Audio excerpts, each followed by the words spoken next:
Peut-on se libérer de la mort? Oui, mais dans une certaine mesure. La peur de la mort est relativement légitime, elle fait partie de l'espèce humaine. Un jour ou l'autre, il nous faudra passer de vie à trépas.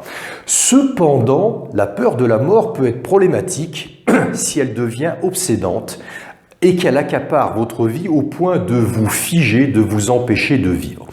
C'est le cas notamment lorsqu'on a frôlé la mort à travers un accident, un trauma, notamment effectivement peut-être même une intervention chirurgicale, une maladie qui nous a conduit à être à deux doigts peut-être de décéder.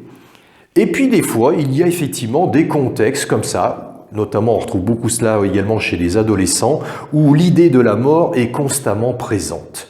Et l'inconvénient, effectivement, c'est qu'elle devient paralysante, elle nous empêche de vivre. Je suis Joël Garnier, je suis praticien en médecine traditionnelle chinoise depuis 16 ans et je suis également spécialisé en accompagnement émotionnel. Ce thème devient récurrent pour des personnes qui se sont retrouvées figées à travers certains événements vécus, qu'ils soient extérieurs ou intérieurs, et désormais l'idée de la mort devient accaparante. Pour comprendre cette notion de se séparer ou de se libérer de la peur de la mort, je vais prendre un exemple qui est peut-être connu par certains, les séances spirites. Il existe effectivement des séances, des fois relativement collectives, où des personnes viennent, on va dire, sur une sorte de conférence avec un médium qui va s'adresser aux morts, à nos personnes proches qui, on va dire, qui sont disparues, et peut-être transmettre également un message.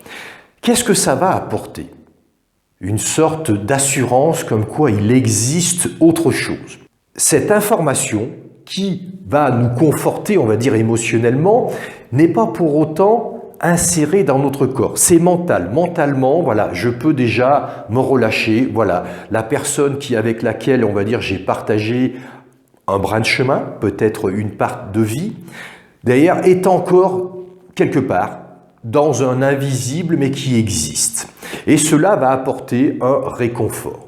Il est possible de se libérer de la mort, non pas par cette notion de réconfort, mais par un changement intérieur qui nous permet d'être libérés de cette peur de la mort.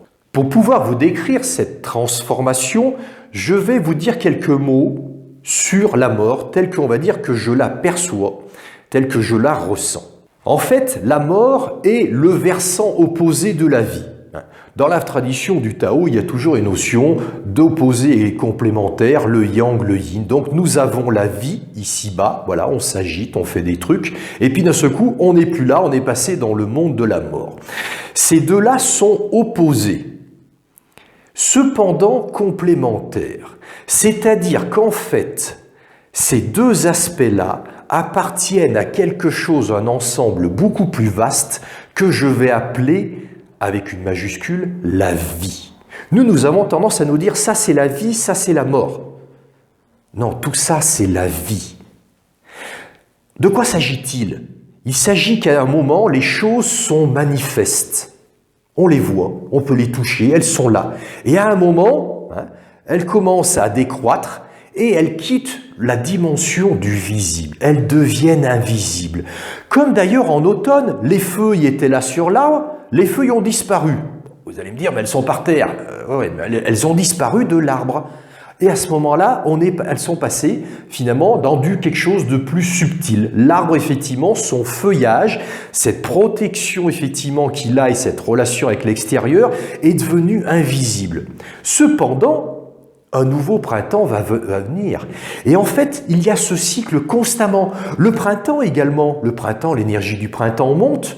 Puis d'un seul coup, elle commence à décroître, mais nous, on s'en aperçoit pas parce qu'à ce moment-là, on se dit on est passé dans l'été. Puis on a tendance à se dire le printemps se transforme en été. En fait, pas du tout. Le printemps monte, le printemps disparaît. Pendant ce temps, l'été commence à monter. Puis l'été décroît et l'automne monte. Vous voyez, en même temps, il y a toujours ce phénomène de croissance, de décroissance et de disparition, ou plutôt de disparition du domaine visible, et à ce moment-là, les choses sont dans l'invisible, elles continuent à exister, et puis elles vont réapparaître, probablement peut-être aussi sous une autre forme. En fait, la vie humaine fonctionne sur le même principe. Nous sommes ici, Hein, nous vivons certaines choses, puis d'un seul coup, nous quittons cette scène où ça se joue, on va dire, dans le visible, et à ce moment-là, ça se joue dans l'invisible. Et puis à un moment, forcément, ça va revenir vers le visible. Nous faisons ça, on va dire, entre chaque journée. Le jour, la nuit, les choses sont passées dans l'invisible. Et grâce à ça, il y a une nouvelle journée. Et donc, en fin de compte, ça, c'est le cycle de la vie. Et vous voyez que ce cycle de la vie inclut visible et non visible, ou si vous préférez, notre vision que nous définissons en disant ça c'est la vie, ça c'est la mort. En fait, si nous avions possibilité d'arriver à pouvoir ressentir cette grande vie telle que je vous la décris. Dans la tradition du Tao, on parle de la grande nature, qui est beaucoup plus large que simplement les forêts, les vallons, les rivières.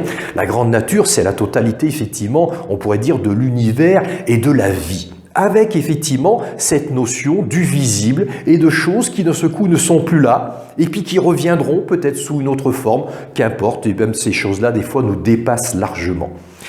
Si nous pouvions arriver à nous relier à cela, mais le problème, c'est que ce n'est pas avec ce cerveau-là. Ce cerveau-là, il ne pourra pas, puisque lui, derrière, il ne peut voir que les choses en dualité. D'ailleurs, il y a deux hémisphères, donc c'est soit il y a la vie, soit il y a la mort.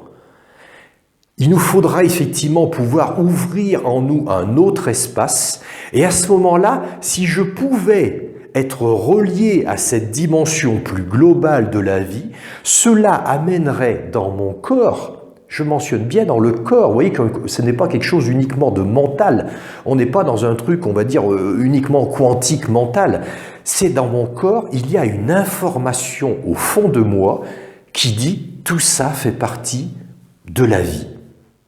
Donc c'est ok, il n'y a pas de problème. Il n'y a pas de problème, effectivement. À ce moment-là, il n'y a plus cette peur de la mort. En profondeur, à l'intérieur, extérieurement, oui, nous serons toujours agités par nos émotions, et lorsqu'un événement vient, ou lorsque notre heure viendra, ouais, il y aura effectivement une sorte de petite angoisse. Et puis à l'intérieur, il y aura un truc tranquille, comme s'il nous touchait l'épaule en nous disant « tout va bien se passer, tout se passe toujours bien ». En fait, c'est pas de la théorie. Pour beaucoup, effectivement, ils vont penser que c'est une très belle philosophie qu'on pourrait trouver dans les bouquins du Tao. Non, je vous parle effectivement de choses concrètes que moi je croise effectivement dans mes consultations et qui vont me permettre de relier les personnes, de pouvoir leur amener quelque chose, on pourrait dire une information, vibration, que je vais pouvoir glisser à l'intérieur d'eux, dans leur profondeur, et qui va amener cet état. Non, c'est tranquille. On vit, on meurt, c'est ok, ça pose plus de problème. Et donc à ce moment-là, ça ne me fiche plus ou à m'empêcher de pouvoir profiter de la vie. Non, puisque tout est ok. Et ça change plein de choses. Alors je faisais allusion à la notion de quantique. Le problème, c'est que cette dimension-là, elle est très particulière. On ne peut pas l'attraper avec notre mental. Il est, on va dire, toujours en dualité. Donc, si je vais la chercher, comme par exemple dans certaines démarches, dans le plan quantique, dans le vide quantique, là-bas en haut, le problème, c'est que vous y allez avec votre aspect, on va dire, qui n'existe qu'avec la vie. Et ouais, donc finalement, vous n'allez pas attraper une information qui peut s'insérer également dans votre corps et dans vos cellules. Moi, c'est ce que je constate. Moi, j'ai eu, on va dire aussi, dans ma clientèle, des personnes qui ont une certaine démarche sur eux et certains, effectivement, qui sont, je dirais, bien attachés, on va dire, à toute cette dimension, on va dire, du quantique et de se dire, ouais, non, mais je peux me relier avec mon esprit, etc. C'est pas un truc de l'esprit. Eh ouais, l'esprit par rapport au corps, c'est encore une dualité, donc il n'y a qu'un seul morceau qui, lui, finalement, a attrapé quelque chose, mais en même temps, ça ne peut pas s'insérer dans le corps, donc du coup, c'est pas entier, c'est pas complet. Et surtout, compte tenu que ce n'est pas complet, ça ne nous fait pas sortir de cet état de figement, et d'ailleurs, cet état de figement et d'immobilisme, effectivement, que certaines personnes peuvent ressentir, et en même temps, il est là dans la matière, il est corporel, on ne peut pas passer à l'action, il y a plein de choses, on a peur de créer des projets, on n'a même plus envie d'ailleurs, ça donnera ce genre de phénomène-là. Donc ça, ce n'est pas la réponse. Et cette réponse-là, Du coup, elle est très compliquée, effectivement, à pouvoir trouver soi-même. Ça demanderait un parcours particulier. Moi, on va dire, j'ai 35 ans dans les arts énergétiques. Et je suis pas né avec, avec, on va dire, cette note dont je suis en train de parler. Je suis pas né avec. J'ai galéré pour pouvoir la trouver. Et puis, effectivement, avoir force aussi, on va dire, d'avoir eu droit à des hauts et puis surtout à beaucoup à des bas. À un moment, effectivement, il s'est mis en place quelque chose de différent. J'ai pu ouvrir une porte différente qui fait que, voilà, j'ai trouvé cette note-là. Alors, je dirais dans plein de traditions, il y a plein, je dirais, de personnes qui ont fait, on va dire, des parcours sur eux, qui parlent de cela également. Donc, je n'ai rien inventé. Voilà. Et donc, comme je suis porteur de cela, j'ai la possibilité de venir le transmettre. Ça, c'est pas un truc qu'on va apprendre sur YouTube. C'est pas une méditation que vous allez vous poser en vous disant, maintenant, j'ai plus peur de la mort, j'ai plus peur de la mort. Oh, non, non, vous pouvez le répéter, on va dire, pendant 100 000 ans. Ça va rien changer. Il va falloir pouvoir aller changer, je dirais presque même dans le cœur des cellules, à un moment, de venir faire teinter quelque chose qui pour l'instant n'existait pas. Il n'existe pas dans votre corps parce qu'il n'existait pas dans le corps de vos parents, qui n'existait pas dans ceux de leurs parents, et ainsi de suite. Donc vos cellules ne connaissent pas ça. Donc à la place, elles connaissent que quand il y a la mort, il y a tout qui s'arrête, c'est fini.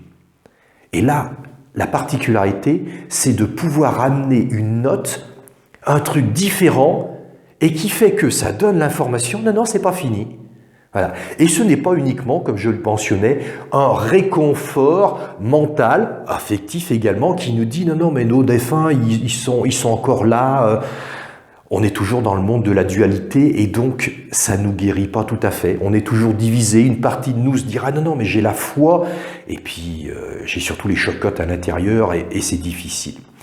Donc, si vous vous retrouvez dans ce type de problématique, où là, l'idée de la mort devient obsédante, paralysante sur votre vie, ne restez pas effectivement figé. Il y a des possibilités à un moment de pouvoir soigner cela. Oui, ça se soigne.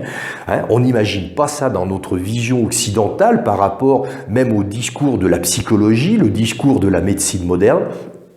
Donc, il y a une possibilité effectivement à un moment de pouvoir ouvrir autre chose et qui fait qu'à ce moment-là, l'idée de la mort ne peut plus nous faire peur. Je vous remercie de votre attention. Je reste disponible si vous, effectivement, vous souhaitez échanger à travers des commentaires. N'hésitez pas, effectivement, à liker, on va dire, cette vidéo ou peut-être à la partager. Mais si vous souhaitez prendre contact avec moi, donc ce type, effectivement, de prestations, je les accomplis ici dans mon cabinet des Alpes de Provence, mais ce sont également des choses qui peuvent se dérouler sur des soins à distance. Mon numéro est accessible. À bientôt.